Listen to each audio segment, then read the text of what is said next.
आनंद धाम की ओर धर्म प्रसंग में महापुरुष स्वामी शिवानंद जी महाराज, अध्याय 79, पृष्ठ संख्या 242।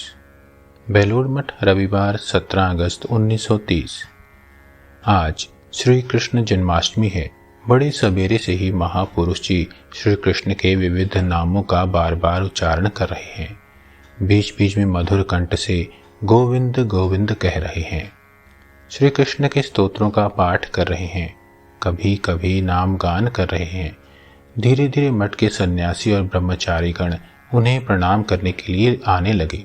प्रणाम के बाद कोई कोई कमरे में ही खड़े रहे। अनेक प्रकार की बातें हो रही हैं। स्वामी ओमकारानंद को लक्ष्य कर महाराज कहने लगे, आज बड़ा अच्छा दिन है।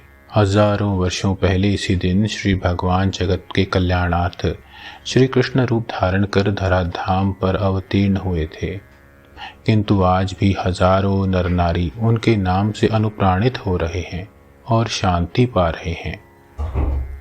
जो भगवत भक्त हैं उनका ऐसे विशेष दिनों में बहुत उद्दीपन होता है।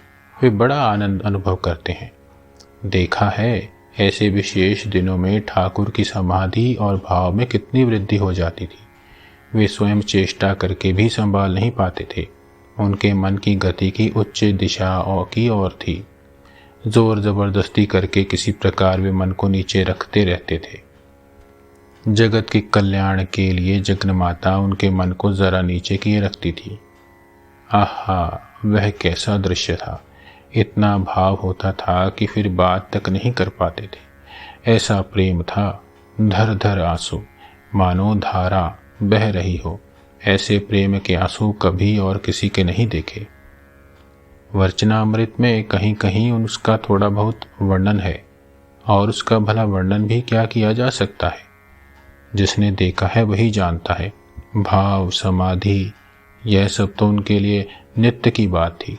मास्टर महाशय प्रत्येक दिन तो नहीं आ पाते थे। शनिवार, रविवार तथा अन्य छुट्टी के दिन ही उनके पास जाते थे, अथवा उनके साथ किसी दूसरी जगह भेंट हो जाती थी। उन्होंने जो स्वयं देखा वही लिख रखने की कोशिश की। ओम श्री राम कृष्णार्पणमस्तु।